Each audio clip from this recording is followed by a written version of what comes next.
اللہ اور اس کا رسول بہتر جانتے. اس کا کیا معنی ہے؟ جس مسئلے کا علم نہ ہو اس کو اللہ اور اس کے رسول کی طرف منسوب کر دیجیے. اللہ تعالیٰ بہتر جانتا ہے اور اللہ کا رسول بہتر جانتا ہے. کب؟ جب رسول اللہ سامنے موجود ہے. اب آپ موجود نہیں، اپنا وقت پورا کر کے جا چکے. اب یہ نہیں کہا جا سکتا اللہ و رسول اعلم. ہماری زندگی کا مقصد بعد اعوذ باللہ من الشیطان الرجیم قال تعالی وما خلقت الجن والانس الا لیعبدون، اور نہیں پیدا کیا جنات اور انسانوں کو کہ وہ صرف اور صرف میری عبادت کریں، یعنی اللہ تعالی کی. پیش خدمت ہے شرح کتاب التوحید لفضیلۃ الشیخ عبداللہ ناصر رحمانی حافظہ اللہ.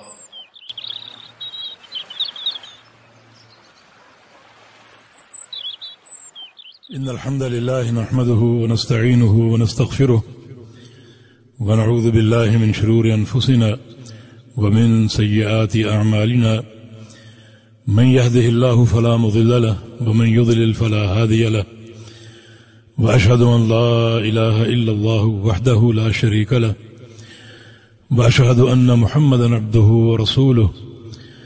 أما بعد فإن خير الحديث كتاب الله، بخير الهدي هدي محمد صلى الله تعالى عليه وسلم، وشر الأمور محدثاتها، وكل محدثة بدعة، وكل بدعة ضلالة، وكل ضلالة في النار. من يطع الله ورسوله فقد رشد واهتدى، ومن يعص الله ورسوله فقد ضل وغوى. اللهم صل على محمد وعلى آل محمد كما صليت على إبراهيم وعلى آل إبراهيم إنك حميد مجيد. اللهم بارك على محمد وعلى آل محمد كما باركت على إبراهيم وعلى آل إبراهيم إنك حميد مجيد.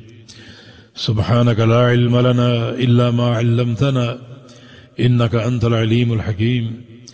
رب اشرح لي صدري ويسر لي أمري واحلل عقدة من لساني يفقهوا قولي. آگے حدیث پڑھیے.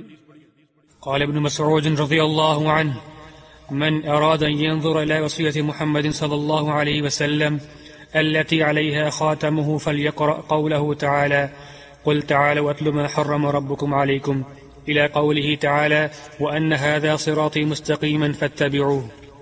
نبی علیہ السلام کے صحابی ابن مسعود رضی اللہ تعالی عنہ فرماتے ہیں من اراد ان ينظر الى وصیت محمد صلی اللہ علیہ وسلم، جس شخص کو شوق ہو، ارادہ ہو کہ وہ نبی علیہ السلام کی وصیت دیکھے، ایسی وصیت جس پر آپ کی مہر لگی ہو، التی علیہا خاتمہ، آپ کی مہر لگی ہوئی وصیت، یعنی جس کو آپ نے باقاعدہ لکھوایا ہو اور پھر اس کو بند کر کے اپنی مہر لگا دی. اگر کسی کو شوق ہو اس وصیت کو دیکھنے کا تو اللہ تعالیٰ کے اس فرمان کو پڑھ لو. سورہ انعام کی آیتوں کی طرف اشارہ کیا جو پیچھے گزری کہ قل تعالوا اتلوا ما حرم ربکم علیکم، کہ آؤ ہم تمہیں بتائیں کہ تمہارے پروردگار نے تم پر کیا کیا حرام کیا. یہ ان کے ایک بیان کا اسلوب ہے. اللہ کے پیغمبر نے یہ وصیت نہیں فرمائی. صحابی فرما رہے ہیں کہ یہ اتنی اہم باتیں ہیں، اتنے اہم امور ہیں کہ گویا پیارے پیغمبر کی یہ ایک ایسی وصیت ہے جو آپ نے کی اور لکھوائی اور مہر لگا کر اسے بند کر دیا. یہ ان امور کی اہمیت کی طرف اشارہ ہے. اتنے ہی اہم امور ہیں. ویسے اس قول کی سند میں ضعف ہے. آگے حدیث پڑھی. وعن معاذ بن جبل رضي الله عنه قال كنت رديف النبي صلى الله عليه وسلم على حمار فقال لي يا معاذ أتدري ما حق الله على العباد وما حق العباد على الله؟ قلت الله ورسوله أعلم. قال حق الله على العباد أن يعبدوه ولا يشركوا به شيئا، وحق العباد على الله ألا يعذب من لا يشرك به شيئا. قلت يا رسول الله أفلا أبشر الناس؟ قال لا تبشرهم فيتكلوا. جزاک اللہ خیرا. یہ حدیث صحیح بخاری مسلم کی ہے جس کے راوی سیدنا معاذ بن جبل رضی اللہ تعالی عنہ ہیں. فرماتے ہیں کنت ردیف النبی صلی اللہ علیہ وسلم علی حمار، میں ایک گدھے پر نبی علیہ السلام کے پیچھے سوار تھا. یہ پیغمبر علیہ السلام کی تواضع، امام الانبیاء اور سید ولد آدم، اور یہ آپ کی تواضع کے گدھے پر کبھی کبھی سواری کیا کرتے تھے، اور پیچھے معاذ بن جبل سوار تھے، پیچھے ان کو بٹھایا ہوا تھا اور سفر جاری تھا. تو آپ صلی اللہ علیہ وسلم نے معاذ رضی اللہ عنہ کو علم دینا چاہا، یہ ان کی فضیلت ہے. آپ نے ان کو علم دینا چاہا کہ میرا ساتھی میرے ساتھ ہے، اور وقت جو ہے وہ سفر میں اس طرح گزر رہا ہے، کچھ علم کی باتیں ہو جائیں. اور بڑا پیارا علم دیا. آپ کا ہر علم پیارا ہے، مگر یہ علم چونکہ عقیدے سے متعلق ہے اور اس میں توحید کی بات ہے اور توحید کی عظمت اور فضیلت ہے، یہ علم انتہائی مبارک ہے.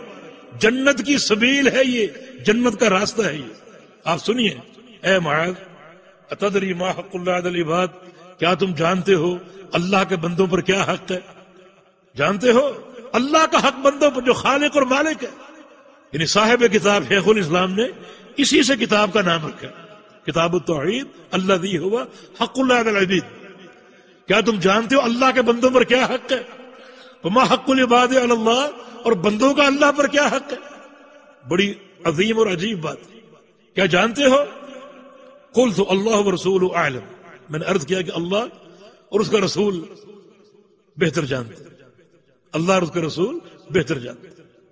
یعنی دو باتیں ہیں، اللہ کا بندوں پر حق اور بندوں کا اللہ پر حق عز و جل. جانتے ہو؟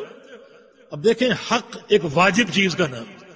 میرا آپ پر حق ہے، مانا وہ کام کرنا آپ پر واجب ہے. اللہ تعالیٰ کے بندوں پر کیا حق ہے؟ جس کو ماننا اور پورا کرنا بندوں پر واجب ہے. پھر بندوں کا اللہ پر کیا حق ہے؟ جس کو پورا کرنا اللہ پر واجب ہے. یہ توحید کی عظمت ہے کہ اللہ تعالیٰ پر کوئی چیز فرض ہو سکتی ہے، کوئی دنیا کی طاقت اللہ تعالیٰ پر کوئی چیز واجب کر سکتی ہے. کوئی انسان یہ کہہ سکتا ہے کہ یا اللہ میرا تجھ پر یہ حق ہے؟ نہیں، وہ قادر مطلق بے پرواہ ذات، وہ کسی کے حق کے ساتھ مقید نہیں ہے. پھر یہ کیا معاملہ ہے کہ بندوں کا اللہ پر حق؟ یہ حق کسی بندے نے نہیں مقرر کیا، اللہ تعالیٰ نے اپنی خوشی سے، اپنے اختیار سے یہ حق اپنے اوپر لیا. دیکھو توحید کی عظمت، اللہ تعالیٰ پر کسی کا کوئی حق نہیں، وہ قادر مطلق ہے، ذات بے پرواہ ہے، اس پر کسی کا کوئی حق نہیں. پھر یہ کیا ہے؟ یہ حق کسی انسان نے اللہ پر نہیں رکھا. اللہ نے اس مسئلے کی عظمت کی وجہ سے ایک حق خود اپنی خوشی سے، اپنے اختیار سے اپنے اوپر قائم کر لیا. تو معاذ نے کیا کہ اللہ و رسول اعلم، اللہ اور اس کا رسول بہتر جانتے. اس کا کیا معنی ہے؟ جس مسئلے کا علم نہ ہو اس کو اللہ اور اس کے رسول کی طرف منسوب کر دیجیے. اللہ تعالیٰ بہتر جانتا ہے اور اللہ کا رسول بہتر جانتا ہے. کب؟ جب رسول اللہ سامنے موجود ہو. اب آپ موجود نہیں، اپنا وقت پورا کر کے جا چکے. اب یہ نہیں کہا جا سکتا اللہ و رسول اعلم. اور ساتھ ساتھ یہ بات یاد رکھو کہ امور کی دو قسمیں ہیں، ایک امر شرعی اور ایک امر قدری. امر شرعی شریعت کے فیصلے، اللہ تعالیٰ نے شرعی امور سے پیغمبر علیہ السلام کو آگاہ کیا ہے. لہذا پیغمبر علیہ السلام سامنے تشریف فرما ہو، اس قسم کا سوال آ جائے تو یہ کہا جا سکتا ہے کہ اللہ اور اس کا رسول جانتے ہیں. اللہ تعالیٰ ہر چیز جانتا ہے. رسول کیوں؟ کیونکہ اللہ تعالیٰ نے شرعی امور سے اپنے پیغمبر کو آگاہ کر دیا. لیکن اگر امر قدری ہو، مثلا یہ پوچھا جائے کہ آج رات کو بارش ہوگی یا نہیں ہوگی، آج رات کو بارش ہوگی یا نہیں ہوگی، اس سال بارش ہوگی یا نہیں ہوگی، اس پر یہ نہیں کہا جا سکتا کہ اللہ و رسول عالم، کیونکہ رسول اللہ صلی اللہ علیہ وسلم عالم الغیب نہیں. یہاں صرف کیا کہا جائے گا؟ اللہ عالم، صرف اللہ جانتا اور کوئی نہیں. امر قدری میں امر شرعی کی اللہ تعالیٰ نے اپنے پیغمبر کو اطلاع دی ہے، مگر امر قدری کی پیغمبر علیہ السلام کو اطلاع نہیں دی. اب چونکہ پیغمبر علیہ السلام فوت ہو چکے، اب امر شرعی میں بھی اللہ و رسول عالم نہیں کہا جا سکتا، کیونکہ آپ کے بعد کیا ہوگا، دنیا کیا تبدیلیاں پیدا کرے گی، اس کی خبر اللہ کے نبی کو نہیں. اللہ تعالیٰ قیامت میں فرمائے گا انک لا تدری ما احدثوا بعدک، آپ نہیں جانتے ان لوگوں نے آپ کے بعد کیا کیا نئی چیزیں بنائی، آپ کو کوئی علم نہیں. تو پھر یہ جملہ کہا جا سکتا ہے، مگر پیغمبر علیہ السلام کے دور کے ساتھ خاص ہے. اور امور کی دو قسمیں، امور شرعیہ میں کہا جا سکتا ہے، امور قدریہ میں نہیں کہا جا سکتا۔ اب یہ سوال کہ اللہ کے بندوں پر کیا حق ہے، فرمایا کہ حق اللہ علی العباد ان یعبدوہ ولا یشرکوا بہ شیئا، اللہ کے بندوں پر یہ حق ہے کہ بندے اللہ کی عبادت کریں اور اس عبادت میں کسی کو شریک نہ ٹھہرائیں۔ دیکھیں کتنی اہم بات اس بات اور نفی کی، ان یعبدوہ، اللہ کی عبادت کرتے رہیں۔ یہ بات کافی نہیں، یہ ساتھ کہنا ہے ولا یشرکوا بہ شیئا، اور اس عبادت میں کسی کو شریک نہ ٹھہرائیں۔ تو یہ ان یعبدوہ اثبات ہے، لا یشرکوا نفی ہے۔ عقیدہ توحید پورا کا پورا اس باتن و نفی ہے، صرف اس بات ہو کافی نہیں، صرف نفی ہو کافی نہیں، توحید میں ضروری ہے اس بات اور نفی دونوں ساتھ ساتھ ہیں۔ اب بندوں کا حق کیا ہے؟ حق العباد علی اللہ اللہ يعذب من لا یشرک بہ شیئا، بندوں کا اللہ پر یہ حق ہے جو کسی بندے نے مقرر نہیں کیا، بلکہ توحید کی عظمت کی بنا پر اللہ تعالیٰ نے اپنے اختیار سے وہ حق اپنے ذمہ لے لی کہ بندے اگر اس حق کو پورا کرتے رہیں گے، صرف میری عبادت کریں گے، اس عبادت میں کو شریک نہیں ٹھہرائیں گے، پھر بندوں کا مجھ پر یہ حق ہے کہ میں ایسے بندوں کو جہنم کا عذاب نہیں دوں گا، جہنم کے عذاب سے سلامتی۔ کتنی بڑی بشارت ہے، کتنی بڑی بشارت ہے، جو بندے اس حق کو پورا کریں گے اور پوری زندگی نفیاً و اثباتاً اللہ تعالیٰ کی عبادت کے نقطے پر قائم رہیں گے، تو ایسے بندوں کو میں عذاب نہیں دوں گا۔ اگر گناہ ہو گئے ان کی سزا مل سکتی، جنت کے داخلے کی دو قسمیں، ایسے بندے جنتی ہیں، اور جنتی ہونے کی دو قسمیں، ایک ہے جنت کا داخلہ کامل اور ایک ہے ناقص۔ جنت کا کامل داخلہ یہ ہے کسی بندے کو ابتداءً جنت میں داخل کر دیا جائے کسی سزا کے بغیر، اللہ تعالیٰ مجھے اور آپ کو ان بندوں میں شامل فرما دے۔ اور ناقص داخلہ کیا ہے؟ کسی بندے کو اس کے گناہوں کی سزا دی جائے، کتنی جتنی اللہ چاہے، اور وہ سزا جب پوری ہو جائے تو اللہ تعالیٰ ان کو جنت میں منتقل کر دے، جنت میں داخل کر دے۔ اب وہ بندے بالکل جنتی ہیں کسی عیب اور نقص کے بغیر، مگر ان کا داخلہ ناقص ہے، ابتداءً داخل نہیں ہوئے۔ تو جو بندے نقطۂ توحید پر قائم ہیں نفیاً و اثباتاً، اللہ ان کو عذاب نہیں دے گا، لیکن اگر معصیتیں سرزد ہوئیں تو وہ تحت المشیہ ہے، اگر اللہ چاہے گا تو ان کو سزا دے دے گا، مگر توحید کی برکت سے بالآخر انہیں جنت میں داخل کر دے گا، اور چاہے گا تو ان کو بغیر سزا دیے ہی معاف کر دے گا اور جنت کا داخلہ عطا فرما دے گا۔ قلت یا رسول اللہ، معاذ نے عرض کیا یا رسول اللہ صلی اللہ علیہ وسلم افلا ابشر الناس، جو آپ نے ارشاد فرمایا لوگوں کو اس کی بشارت دے دو، جا کے خبر دے دو، فرمایا کہ لا تبشرهم فیتکلوا، نہیں ان کو بشارت نہ دو ورنہ وہ اسی پر بھروسہ کر کے بیٹھ جائیں گے، اسی پر اعتماد کر کے بیٹھ جائیں گے، نیک عمل چھوڑ دیں گے۔ ہاں جب عقیدے پختہ ہو جائیں گے اور جب عمل کا استحکام آ جائے گا اور شریعت کے رموز کو پہچان لیں گے تو پھر یہ بات عام ہو جائے گی، مگر فی الحال نہیں، ان کو عمل کرنے دو، نیکیاں کرنے دو، ایسا نہ اس فرمان کو سن کر عمل چھوڑ دیں۔ لوگ دین اسلام میں آ رہے تھے، کوئی پرانے تھے کوئی نئے تھے، تو بعض اوقات نئے لوگوں کے فہم میں کوئی نہ کوئی نقص ہو سکتا، تو ایسا نہ ہو کہ وہ یہ سمجھ بیٹھے کہ اتنا کافی، ہم اللہ کی عبادت کریں اور کسی کو شریک نہ ٹھہرائیں، اس پر اعتماد کر کے بیٹھ جائیں۔ تو معاذ رضی اللہ عنہ نے اس بات کو پھر اپنے تک محدود رکھا، چھپائے رکھا۔ صحیح مسلم کی ایک حدیث میں فاخبر ابھی معاذ عند موت تأثم، جب معاذ بن جبل رضی اللہ عنہ کا موت کا وقت آیا اور یہ جلدی فوت ہو گئے تھے، ان کی عمر تھی 38 سال، 38 سال کی عمر میں ان کا انتقال ہو گیا، مگر علم سے بھرے ہوئے تھے، بھرے ہوئے۔ اللہ کے نبی نے بڑا ان کو علم دیا، اللہ کے نبی نے فرمایا تھا کہ انی احبک یا معاذ، معاذ مجھے تو اس سے بڑی محبت ہے، اور اس محبت کا اظہار کیسے کیا؟ علم نافع دے کر، بڑا علم دیا، بڑا علم دیا۔ بلکہ پیغمبر علیہ السلام کہتے تھے کہ ان معاذ یاتی یوم القیامہ امام العلماء رتقا، کہ معاذ قیامت کے دن آئیں گے کس طرح؟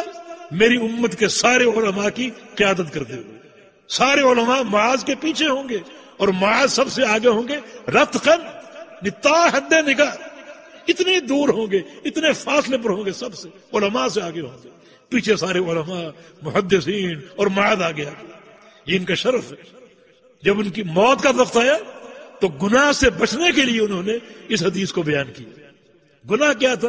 گناہ کتمان علم کا، نبی علیہ السلام کی حدیث ہے من کتم علما الجم یوم القیامہ بلجام من النار، کہ جو شخص اس کے پاس کوئی علم ہو اس کو چھپا لے تو اسے قیامت کے دن جہنم کی لگام پہنائی جائے گی۔ لگام کیوں؟ کہ اس زبان کو چلنا چاہیے تھا علم بیان کرنے کے لیے، زبان بند رہی، خاموش رہی، تو اس کی سزا یہ ہے کہ اسی زبان پر جہنم کی لگام ڈال دی جائے گی، اس زبان کو سزا دینے کے لیے۔ تو اللہ تعالیٰ ہمیں اس دین کا سچا داعی بنا دے۔ الحمدللہ یہ پہلا باب ختم ہو گیا، اس میں قدر تفصیل تھی کیونکہ کچھ قواعد ایسے ابتدائی باتیں جو ہم نے بیان کر دی، تو آگے انشاءاللہ اختصار سے کام لیں۔ اللہ پاک مجھے اور آپ کو توحید کی اصلاح کی اور توحید کے صحیح فہم کی توفیق عطا فرما دے، ہمارے قلوب کو خالص توحید سے معطر اور منور فرما دے، ہمارے اعمال کو اللہ تعالی توحید کے رنگ سے منور فرما دے، اور ہم کو اپنے پیارے پیغمبر کی محبت اور آپ کی سنت کی اتباع کی توفیق عطا فرما دے۔ اقول قولی ھذا واستغفر اللہ لی ولکم وآخر دعوانا ان الحمد للہ رب العالمین۔